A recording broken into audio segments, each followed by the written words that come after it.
पैसा मिलने का कितना चांस बनता है।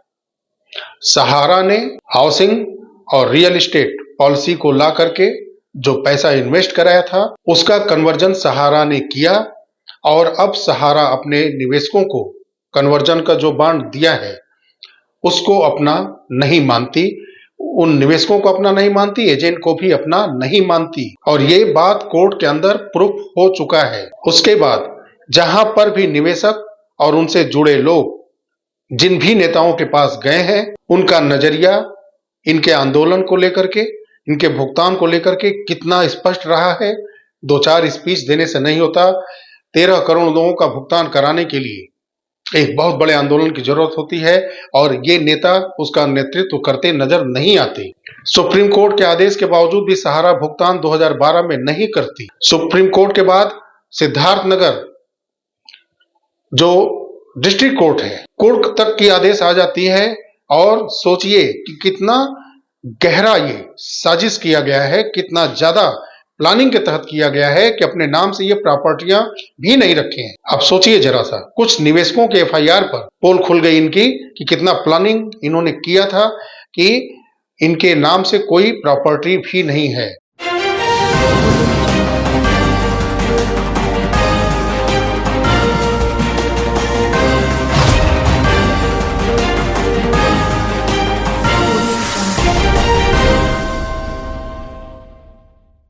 साथियों नमस्कार। सहारा से संबंधित बहुत सारे ऐसे केस हैं जो कि काफी जगह चल रहे हैं। निवेशकों ने एफआईआर किए, उसमें जो है आगे केस डिस्ट्रिक्ट कोर्ट हो, हाई कोर्ट हो, सुप्रीम कोर्ट में तो उसको दायरे में समेट दिया गया है। सहारा से भी केस जो 2012 से चला आ रहा है और साथ ही में 2022 से पिनाक-पानी मोहंती केस है।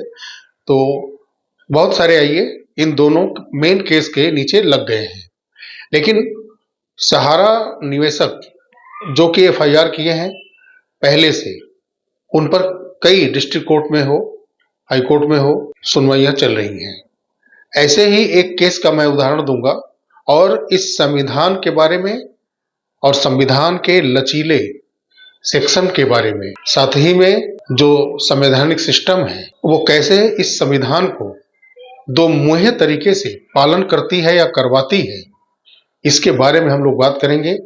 एडमिनिस्ट्रेटिव सिस्टम कैसे काम करता है एक गरीब नागरिक के लिए और एक जो पैसे से संपन्न हो, बड़ी कंपनियां चला रहा हो, उसके लिए कैसे ये काम करती हैं, इस वीडियो में हम लोग बात करेंगे। साथियों, एक 2021 में निवेशकों की तरफ से सिद्धार्थनगर में केस दर्ज होता है अपने भुगतान के लिए और फिर उसमें रिस्पॉन्ड करना होता है सहारा समूह के मैनेजमेंट प्रबंधन पूरे सिस्टम को। नोटिस जारी होता है सिद्धार्थनगर कोर्ट से, जिसमें कि जो प्रमुख हैं मंजूर अली सिद्दीकी, मंजूर अली सिद्दीकी के साथ साथ उस नोटिस में 6 लोगों का नाम है। दूसरे नंबर पर हैं सुशील कुमार पांडे जी, तीसरे नंबर पर हैं शरद चंद्र मिश्रा जी, चौथे नंबर पर हैं वीरेंद्र कुमार श्रीवास्तव जी और 5वें नंबर पर हैं स्वप्ना राय जी। स्वप्ना राय जी के बाद 6वें नंबर पर ओपी श्रीवास्तव जी। कई नोटिस जाती है, कोई रिस्पांस नहीं मिलता है और पुलिस प्रयास करती है विवेचना में सहयोग करें ये लोग, लेकिन विवेचना में जांच में कोई सहयोग सहारा ग्रुप के लोग नहीं करते। समय बीतता जाता है, 2021 से 2023 तक आ जाता है, लेकिन विवेचना में, जांच में कोर्ट के समक्ष इनके न आने की वजह से कोर्ट गैर जमानती वारंट भी जारी करता है। और सोचिए, धृष्टता की भी हद होती है, ढीठ ऐसे हैं ये लोग। मैं आगे वीडियो में और कुछ ऐसा विश्लेषण करूंगा मैं इन लोग के बारे में। इतनी धृष्टता कि ये कोर्ट के समक्ष विवेचना के समय नहीं गए, पुलिस के सामने नहीं गए और गैर जमानती वारंट होने के बाद भी ये हाजिर नहीं हुए। अंततः 11 फरवरी को इनकी संपत्तियों को कुर्क करने का आदेश होता है। कुर्क के आदेश में पुलिस का ऐसा कहना है कि इनके पास इनके नाम से संपत्तियां नहीं है। फिर पुलिस असहाय है, इनके नाम से जब कोई संपत्ति होगी, ये मिल नहीं रहे हैं। अब ये भूमिगत है। कुछ दिन पहले आपने देखा होगा कि सहारा का ये स्थापना दिवस मनाया गया। कुछ लोगों को लेटर भी इनके तरफ से जारी किया जाता है 1 करोड़ 1.5 करोड़ की बिजनेस पर, और अब सब लोग गायब हैं।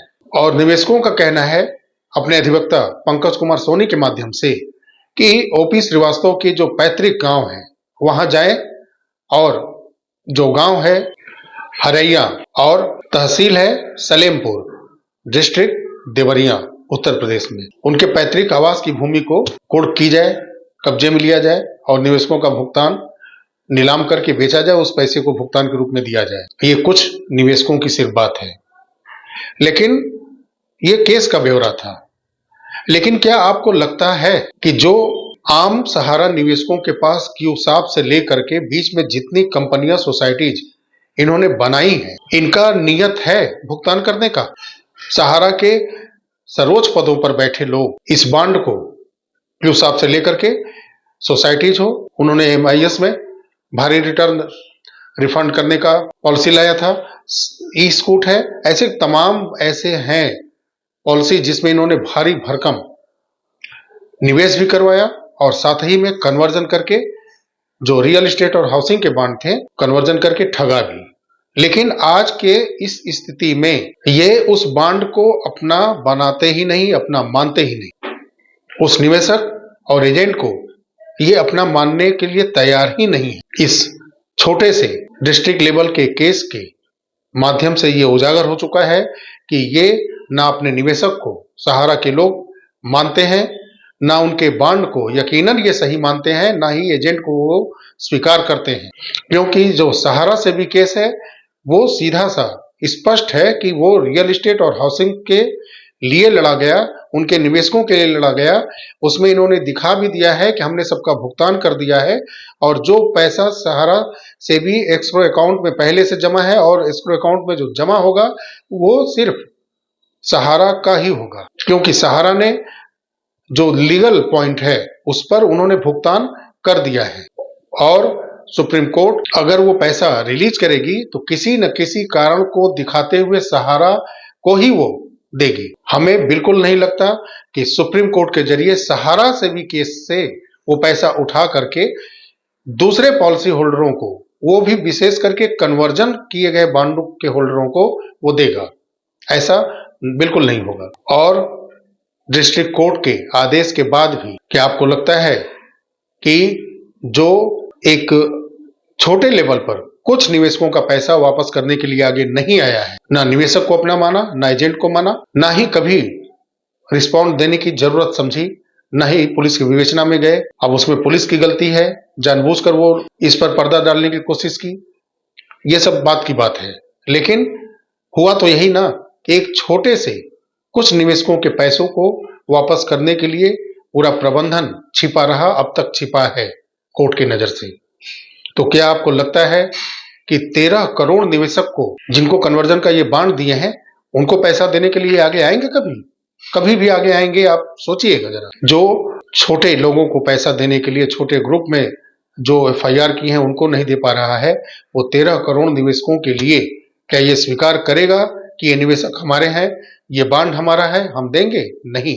ले दे करके, हालांकि मेरी कुछ बात से आप इत्तेफाक नहीं रख सकते हैं, आप मान भी नहीं सकते हैं, हो सकता है कुछ लोग कमेंट बॉक्स में आकर के अपशब्द भी बोलना शुरू कर दें, लेकिन आप सोचिएगा कि 2008 के बाद जब ये पैसा रियल एस्टेट और हाउसिंग के माध्यम से जमा कराते गए और मैच्योरिटी में समस्याएं खड़ी करती गए, तो 2012 से केस शुरू होता है, फिर ये क्यूसाप 2011-12 से शुरू होता है, फिर सोसाइटी जाती है, 14-15 आते आते काफी पैसा इनके पास होता है। कोर्ट के आदेश के बाद भी ये पैसा रिफंड तब भी नहीं किए थे, आज भी गायब है। उस समय सुप्रीम कोर्ट के आदेश पर ये कुछ नहीं किए थे, और फिर एक डिस्ट्रिक्ट लेवल सिद्धार्थनगर के कोर्ट के आदेश तक आ जाती है, लेकिन ये गायब। तो इस समय इतने मैं उदाहरण क्यों दे रहा हूं कि 2008 से लेकर के 2025 आ गया है, इसके बीच में कुछ आदान प्रदान इन्होंने किया होगा, कुछ लोगों को दिया होगा, जो नए प्लान बनाए हैं उसकी मैच्योरिटियां की होंगी, क्योंकि मैच्योरिटियां करेंगे नहीं तो वो लुभाएंगे कैसे आम जनता को कि ये प्लान चल रहा है, मैच्योरिटी आ रही है, 2 साल 3 साल पर मैच्योरिटी आ रही है। तब तक इन्होंने ढेर सारा पैसा इकट्ठा करने के लिए तो मैच्योरिटी कुछ ना कुछ करेंगे ही जनता के बीच में। तो कि ये 10 को लूटे 10,000 को। इस तरह से खूब अच्छा इन्होंने प्लान बदल बदल करके पैसा भी इकट्ठा किया, और जो सोसाइटीज के पोर्टल के माध्यम से पैसा जा रहा है कुछ लोगों को, वो उस पॉलिसी में कुछ न कुछ पैसा इन्होंने रियल रूप से जमा करा है, जिसको कि पोर्टल स्वीकार कर रही है। उनका 10,000 हो, 50,000 हो या कुछ कम हो, और आने वाले हो सकता है कि और भुगतान उनको दिया जाए ज्यादा होगा तो। लेकिन मेरा कहने का मतलब यही है कि मैं जब ये चीज कह रहा हूं तो हो सकता है कि कमेंट बॉक्स में आकर के कुछ लोग सहारा के जो है लिए अपशब्द बोलते हैं, कुछ लोग सरकार की बात रखने पर अपशब्द बोलते हैं, लेकिन अपशब्द हम लोग सुनते हैं, क्या करेंगे। लेकिन चीजें रखनी, जो जरूरी चीजें हैं उसको रखना हम लोग का काम है। आप ध्यान करिएगा कि 2012 के बाद आपका पैसा मिला किसके माध्यम से है, चाहे वो 10 रुपए हो या 50,000 तक का, चाहे वो 10,000 हो, चाहे वो 35,000 किसी का पूर्ण पेमेंट मिला हो, लेकिन दिया किसने है, मिला किसके माध्यम से है। और इतने वर्षों में आपके लिए 2008 से ये मामला शुरू होता है, 2013 तक एक गवर्नमेंट थी, 2014 से दूसरी गवर्नमेंट अब तक चली आ रही है। और आपका जो सवाल है अपने भुगतान के लिए, निवेशकों के साथ जो एनजीओ जुड़े हैं, ट्रस्ट जुड़े हैं, ऐसे तमाम लोग जो एक ग्रुप बना करके निवेशकों के लिए काम करना चाह रहे हैं, उन्होंने, चाहे वो कांग्रेस रही हो, चाहे समाजवादी पार्टी रही हो, चाहे वो भारतीय जनता पार्टी रही हो, चाहे वो झारखंड के अंदर हेमंत सोरेन की सरकार रही हो, चाहे वो बिहार रहा हो, या देश का कोई ऐसा स्टेट जहां सहारा प्रमुख रूप से काम की है, बहुत सारे निवेशकों का जहां से पैसा लेकर के वो भगी है, तो ऐसे तमाम एनजीओ, ट्रस्ट, निवेशकों का जो ग्रुप संचालन करने वाले हैं, सभी नेताओं से मिले, सभी लोगों से अपना पक्ष रखे हैं, और ये बातें संसद में, कोर्ट में उठाने के लिए, एक आंदोलन का स्वरूप देने के लिए सबसे कहे हैं। पैसा किन लोगों ने दिलवाया आपका, कितने लोग सड़क पर आपके साथ गए और ले दे करके। मेरा कहने का मतलब यही है कि इतने वर्ष में, लगभग 15-17 साल में, पैसा अगर आपको कुछ लोगों को सहारा के ऑफिस से भुगतान हुआ होगा, या फिर पैसा बिल्कुल फंस जाने के बाद, ऑफिस बंद हो जाने के बाद कुछ लोग को ही सही 2200 करोड़ रुपए के आसपास पेमेंट हुआ है। ये पेमेंट किसने किया है? माननीय सुप्रीम कोर्ट के आदेश पर पोर्टल बना, पोर्टल के लिए उन्होंने पैसा स्वीकृत कराया सरकार ने, सहकारिता मंत्रालय ने, और उस 5,000 करोड़ में से पैसा 2200 करोड़ के आसपास जो 11 लाख प्लस निवेशकों को दिया गया है, ये सिर्फ इस पोर्टल के माध्यम से ही हुआ है। जिनको समझना है वो समझ सकते हैं, उनका तर्क अपना है कि बीजेपी चोर है, बीजेपी के अमित शाह ने पैसा खा लिया है, डकार लिया है। कुछ लोग अब ये भी बोल सकते हैं कि हमने भी पैसा खा लिया है, मैं भी गोदी मीडिया की तरह बीजेपी के लिए बात कर रहा हूं। आप कुछ भी कहिए, लेकिन आकलन आप करिएगा कि पिछले 15-17 साल में सहारा ऑफिस के अलावा अगर आपका भुगतान आंशिक रूप से ही अगर कुछ हुआ है तो किसके माध्यम से हुआ है, पैसा मिलने का कितना चांस बनता है। सहारा ने हाउसिंग और रियल एस्टेट पॉलिसी को ला करके जो पैसा इन्वेस्ट कराया था, उसका कन्वर्जन सहारा ने किया, और अब सहारा अपने निवेशकों को कन्वर्जन का जो बांड दिया है उसको अपना नहीं मानती, उन निवेशकों को अपना नहीं मानती, एजेंट को भी अपना नहीं मानती, और ये बात कोर्ट के अंदर प्रूफ हो चुका है। उसके बाद जहां पर भी निवेशक और उनसे जुड़े लोग जिन भी नेताओं के पास गए हैं, उनका नजरिया इनके आंदोलन को लेकर के, इनके भुगतान को लेकर के कितना स्पष्ट रहा है। 2-4 स्पीच देने से नहीं होता, 13 करोड़ लोगों का भुगतान कराने के लिए एक बहुत बड़े आंदोलन की जरूरत होती है, और ये नेता उसका नेतृत्व करते नजर नहीं आते। सुप्रीम कोर्ट के आदेश के बावजूद भी सहारा भुगतान 2012 में नहीं करती। सुप्रीम कोर्ट के बाद सिद्धार्थनगर जो डिस्ट्रिक्ट कोर्ट है, कोर्ट तक की आदेश आ जाती है, और सोचिए कि कितना गहरा ये साजिश किया गया है, कितना ज्यादा प्लानिंग के तहत किया गया है कि अपने नाम से ये प्रॉपर्टियां भी नहीं रखे हैं। अब सोचिए जरा सा, कुछ निवेशकों के एफआईआर पर पोल खुल गई इनकी कि कितना प्लानिंग इन्होंने किया था कि इनके नाम से कोई प्रॉपर्टी भी नहीं है। ये जानते थे कि अंततः जब मामला कोर्ट में फंसेगा तो हम लोग पकड़े जाएंगे, हम लोग की प्रॉपर्टियां जब्त होंगी तो इनके नाम से कुछ है ही नहीं। वेल सेट प्लान ये करके एजेंट के माध्यम से निवेशकों को ठगा गया, कन्वर्जन किया गया। ये हजारों करोड़ रुपए के मालिक बने पड़े हैं, पैसे के दम पर बच भी रहे हैं और ये संविधान इनको बचा रहा है। ये संविधान 10,000 के एक गरीब के चोरी को कई वर्ष तक जेल की सजा दिला देता है, लेकिन ये संविधान करोड़ों निवेशकों को ठगने वाले को गिरफ्तार तक नहीं करवा पाता है, पकड़ नहीं पाता है, उनके संपत्तियों को कुर्क नहीं करवा पाता है।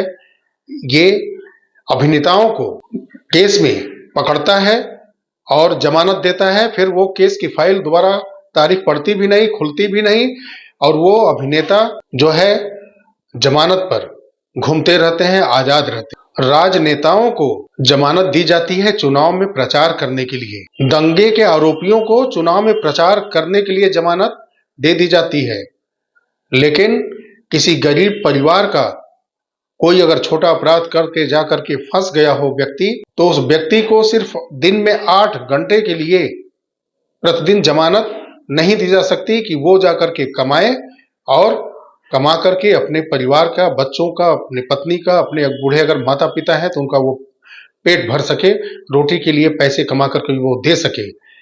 उसको 8 घंटे की ये संवैधानिक संस्थाएं और ये न्यायालय नहीं जमानत देती है। जमानत मिलती किसको है, ये मैंने वीडियो में आपको बताया। ऐसे संविधान, लचीले एक्ट, सैंक्शन उसके और उसको पालन करने और कराने वाले लोग इस सिस्टम के अंदर कैसे हैं, ये आप सोचिए। वीडियो अच्छा लगा हो तो लाइक करिएगा, शेयर अवश्य करिएगा। चैनल पर अगर आप नए हैं तो चैनल को सब्सक्राइब करके अवश्य जाइएगा। मिलते हैं अगले वीडियो में, तब तक के लिए नमस्कार। जय हिंद, जय भारत, वंदे मातरम। धन्यवाद।